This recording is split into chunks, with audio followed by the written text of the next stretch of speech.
I wonder what that guy's up to now. What's he been doing? John St. John? Yeah. That's a good question. I do know that, by the way, if you, the guy next to Big was saying how he basically had realized that one guy was there at Twinkle Park with another woman. And he's basically wrestling with whether he wants to go tell on him. Yeah. That guy at the train station's kind of absent-minded. Like, you could talk to him before you go to Tails' workshop. The first time he'll be talking about how they're overworked, which actually sets up the strike that happens later in the Sonic story. Yeah, I forgot about that. So there's actually a lot more attention to the NPCs than you might think. Certainly more than I thought. Nope, this game was rushed. It's bad. It sucks. Worst game. Oh, I mean, it is rushed, but so is pretty much every 3D Sonic game. And so is Mario Sunshine, and what do you know? It's probably the best 3D Mario game they ever made. Odyssey be damned. Oh, so you're with me and Dan is what you're telling me. Well, with Odyssey? Yeah.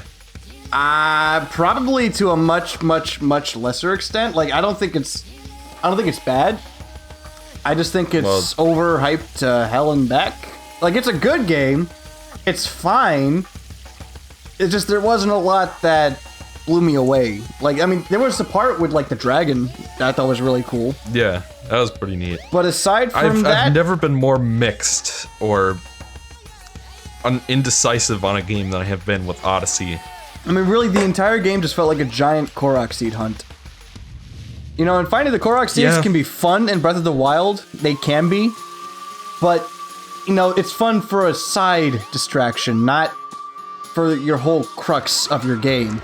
And I don't know if you've seen it, but there's like this 2-hour-long review of Mario Odyssey, where he pretty much, you know, he describes the game as just said, like a giant Korok seed hunt. One of the examples that he uses is that imagine in Breath of the Wild, instead of killing enemies, you got Korok seeds. Instead of getting heart containers or stamina vessels, you get Korok seeds. Or instead of getting the spirit orbs, you get Korok seeds. You know, that's pretty much Mario Odyssey in a nutshell. And I'm like, that's spot on. Well, it's like, I like collectathons. And at first I was really enjoying Odyssey, but then I got to the post-game, and something clicked, and then suddenly it just...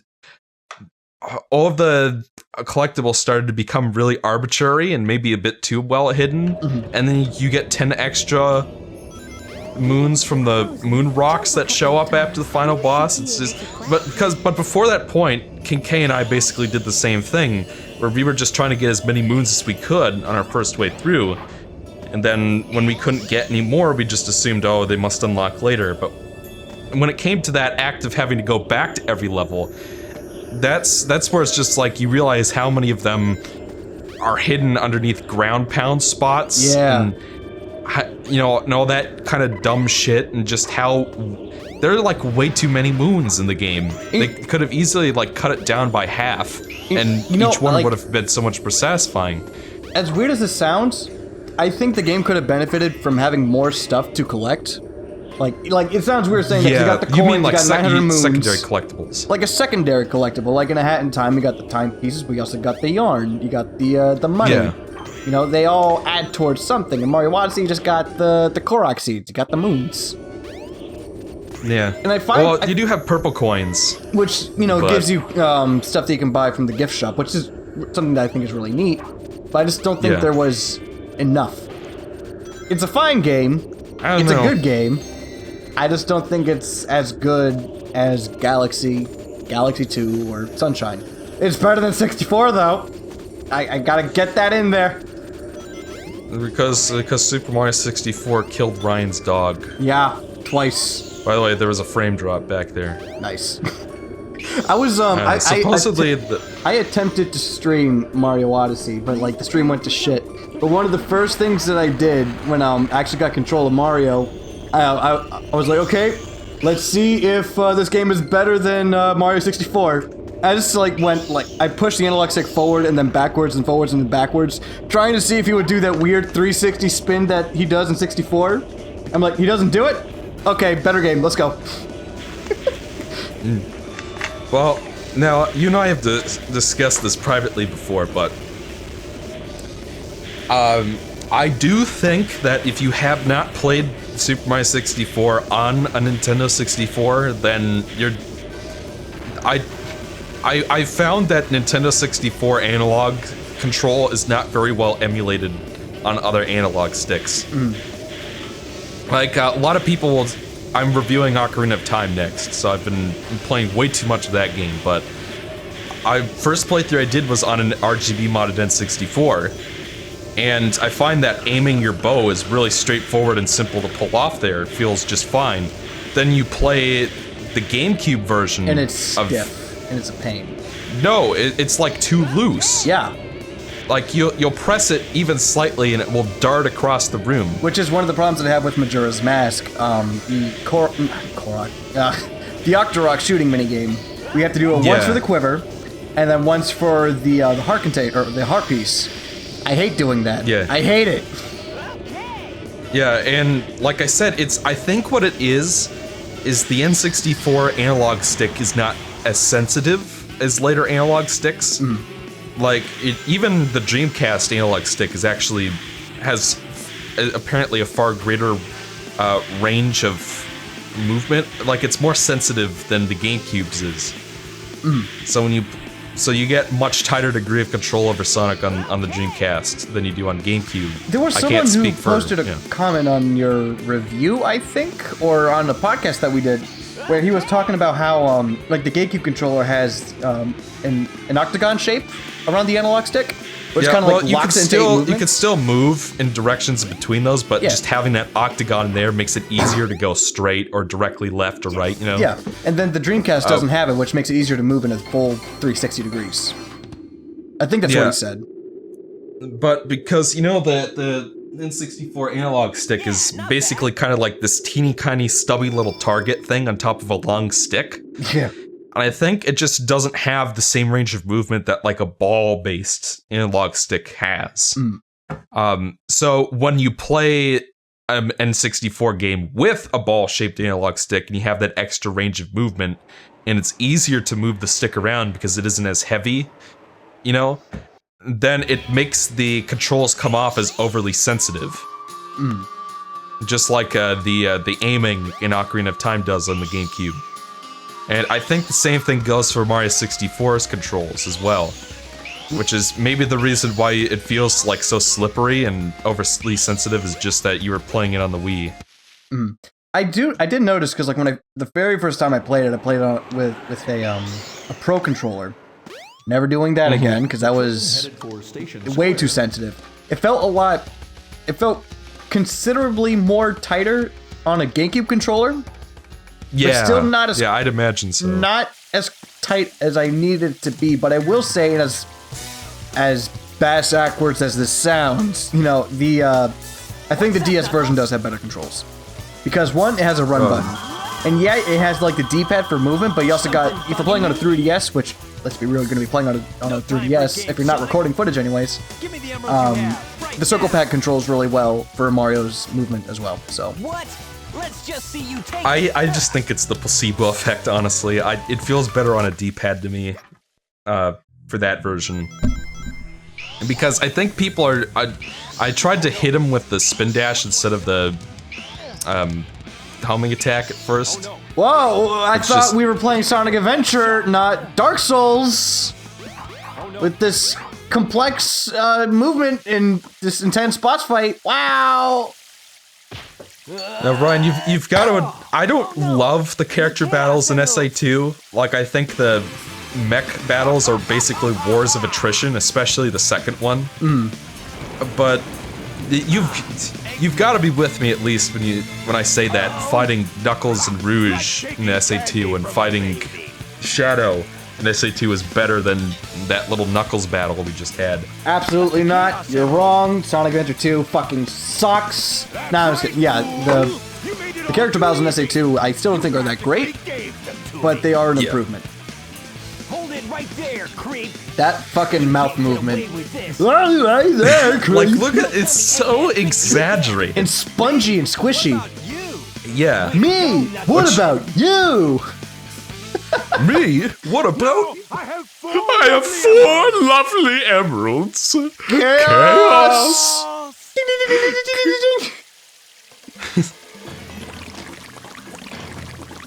That sound effect is so fucking gross.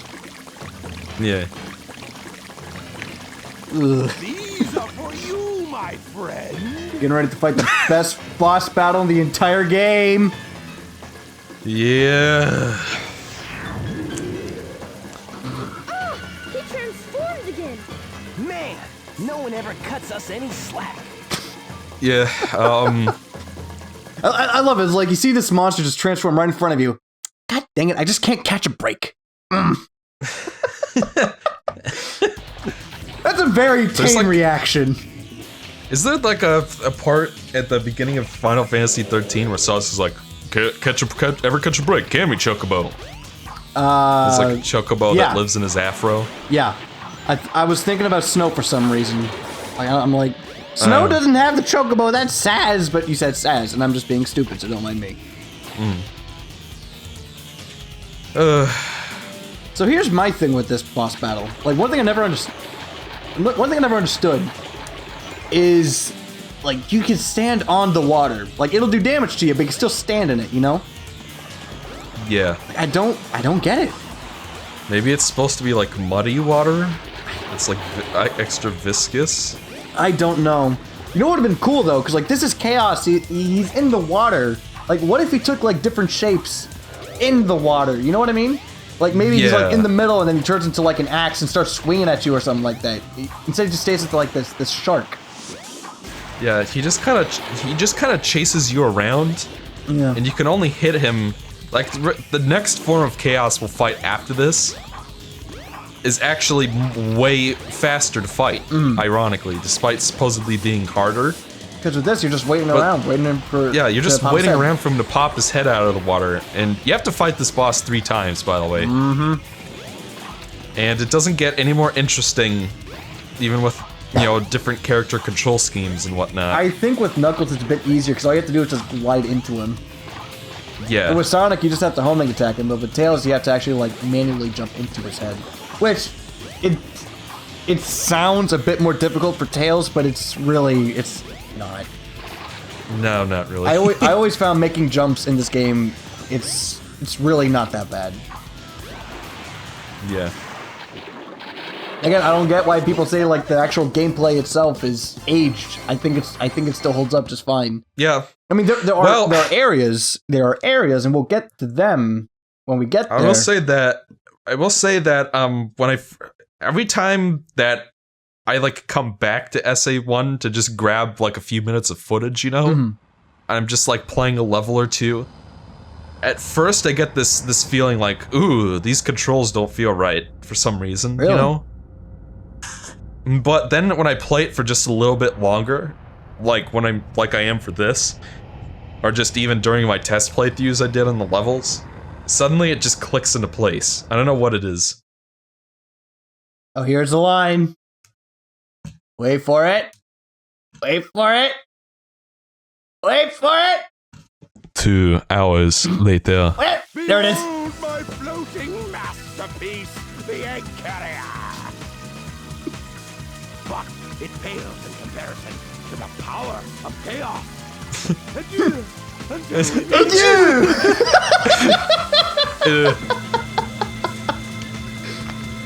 I love the voice acting in this game. Like, it's bad, but it's schlock. It's schlocky. It's good. It is schlock. Well,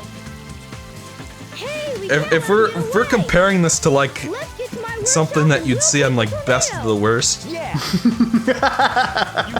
I'd say that SA2 is more like Future War. Yeah, that's the one I'm thinking of. The one with like the dinosaurs and the cyborgs in it. Where it's like so ridiculously over the top that it's like funny.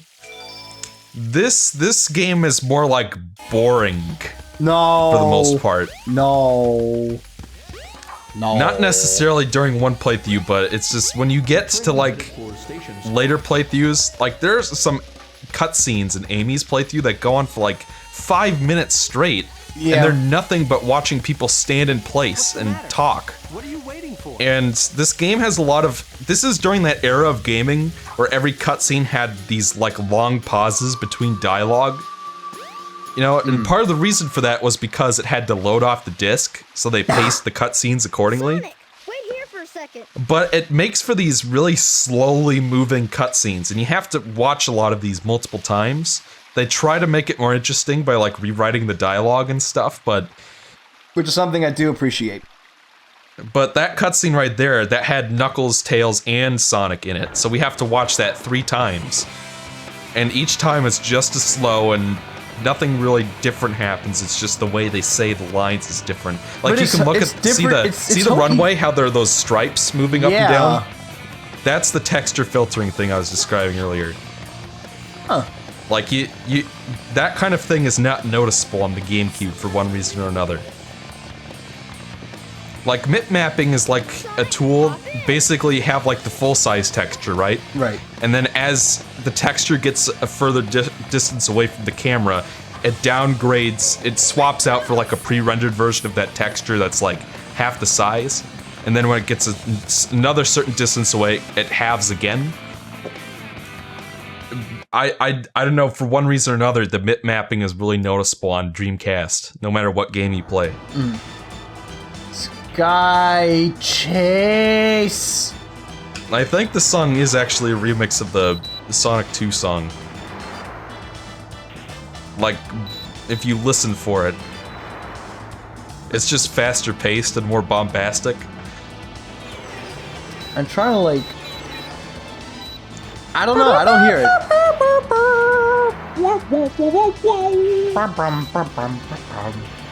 I don't like that song. Oh, that's the Wing Fortress song. Is it? No, it's not. Yeah, yes it is. Yes it is. Okay, and then I was thinking of something completely different. Okay. Okay. And now for something completely different. Did you know the model in Sonic Adventure while he's on the Sky Chase level is ripped from Sonic R? I was actually gonna say that. Like, there's a scene later where the plane might transform, and it kind of the camera kind of gets a little bit closer to Sonic's model, and I was just like, that looks like something out of the Saturn. Yeah, when you clear this level, the camera will actually rotate around the plane. You can actually get a clear shot of it. Yeah. And you can definitely tell, because if you look at his hands, they're just like a big cube. And if you look at his quills, they're just cones. Yep. Which makes sense on a Saturn because, you know, you had low poly counts and whatnot. And I think the Saturn was also kind of hard to program for when it comes to 3D. Which is why, you know, most of the best known games on the system are 2D, I think. But Shining Force 3 was in 3D. But nobody talks about that game. Well, it's just like I can barely find things to play for Dreamcast. So I don't know why I would ever want to get a Saturn. I mean, there's a couple of really good games on the Dreamcast. I'm sure there are. But it's one of those things where people don't really talk about them all that much. You got Skies of Arcadia, you got Ikaruga, which is really fucking expensive. Well, Skies of Arcadia, there's a GameCube version. Yeah, but still, it's a Dreamcast game. And I think it actually has better load times on the GameCube, too. I don't know about that for sure. I think it has better load times, but it also has, like, an extra dungeon. Well, yeah, well, there you go. Yeah. And that makes it... It's sounding like the better version is the point. I mean, it probably is. I haven't played the Dreamcast version, but it's still on the Dreamcast. You got Shenmue. You got Soul Calibur. Well, Shenmue, I think, got an Xbox port, didn't it? No, I think that's Shenmue 2. Well, yeah, well, Shenmue 2 was originally released on the Xbox, and I'm pretty sure Shenmue got ported to something. I hope it got ported on the Xbox, and then that way I don't have to spend like a arm and a leg to get the Dreamcast version. Oh, let me take a quick peek. Is this the part with the eyeball glitch? I don't think the eyeball glitch, well, you could pay... Let me see. Let me enhance the footage by getting closer to the screen. Because I don't have anything else to enhance it with. Let me see. You're not who I'm looking for. Oh, there it goes! Yep! Okay. For some reason, I thought the glitch was supposed to be like it rolling up and down like a slot machine, you know. Well, it is. But it's still kind of, like, it wasn't as noticeable, but, like, you can still see it. Okay. I thought you were going back to Emerald Coast. I'm like, why are you going back? I was looking around for NPCs. Okay. Should I buy a swimsuit? I can't. So that's the other girlfriend that the guy has, the second one. She's gonna be sticking around there for a while, or I don't know. Maybe that's the girlfriend in the. Oh, no, I'm so embarrassed. La la la, we're in love. That's what he says. Probably, yeah. But I can't talk to him because sometimes, like, even though you're closer to one NPC, it won't talk to the right guy. I don't know why. There you go. Yeah, he does. Maybe it's to disguise the lack of new dialogue. Looks like Amy's running. So, like, even if you don't talk to Tikal, the flying ball, who's clearly aping off of Navi, even if you don't talk to her, the NPCs will still kind of point you towards the right direction. Now the guys are on strike. They'll fight till we drop. So, which is just like a fancy way of saying you can't use the train to go to the Mystic Ruins right now. It's a fancy way of saying, piss off! Yeah. But this poor little girl here, her father is, I think, one of the archaeologists at the Mystic Ruins. Yeah. What do you think I should say? I saw your boyfriend with another girl, perhaps? No, I can't just say that, can I? Yes, you can! Eventually he does, but, well, spoilers. Oh, he didn't actually say it this time. Wow. Breaking new ground over here. So this lady here who works at the newsstand, she actually commutes to Station Square by train. So she's actually, see, the camera clipped through the ground again. Didn't see it. Nope. Nope. Didn't happen.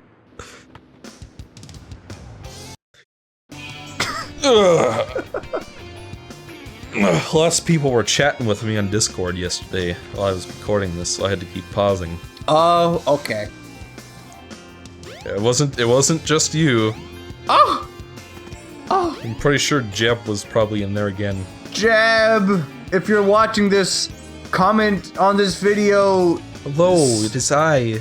Hello, it is I, the Black Hooded Gamer. I'm here to talk about Secret of Mana featuring Thanatos. Hello everyone, this is Jeb, the Black Hooded Gamer. I'm here to talk about Secret of Mana and how it's a big pile of trash. I love you, Jeb. Yeah. I love you. I Love You Boy, starring B. Clux.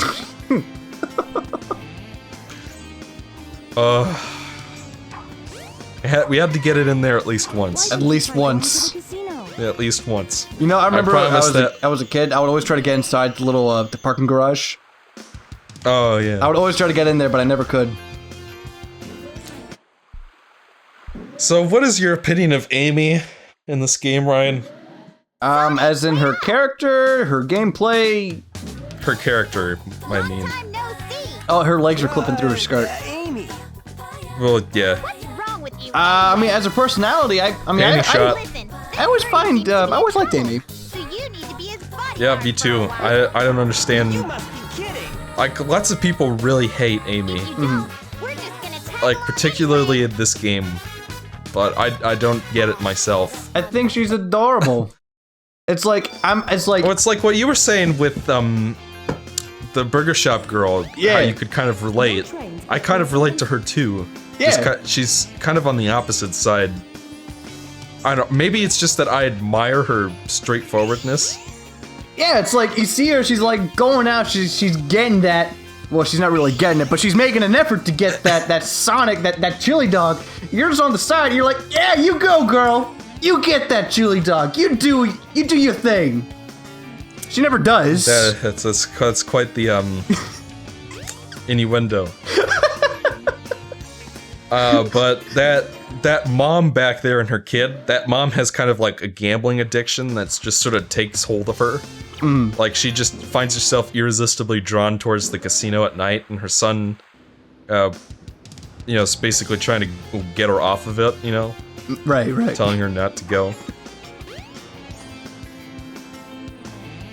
So you now said last time, or you placed me in a bit last time. Did you walk around the whole city? well, too rich for my blood. See you, Jimmy. I'll give you $5 for Jimbo. I don't want to be on the black market. Ah, look! Eggman's robots on the loose! What am I fighting No for? Just a chunk of cheesy hardware. There is no will just for Reploids. It is only a fantasy. If that's your decision, Now what? prepare yourself. I don't know much about If you Mega Man want, X. if you want I know that. bad voice acting that's like not even enjoyable, that's X4. Zero! If I Become a maverick. Wait. Whoa, wait! No, We will not fall because we are the girl is Repliforce. such a Yeah. just imagine like the fucking the Maverick or whatever that guy is. I don't know anything about X4. He's giving that speech to all the Reploids, and then like there's only one guy in the crowd going, yeah. Yeah.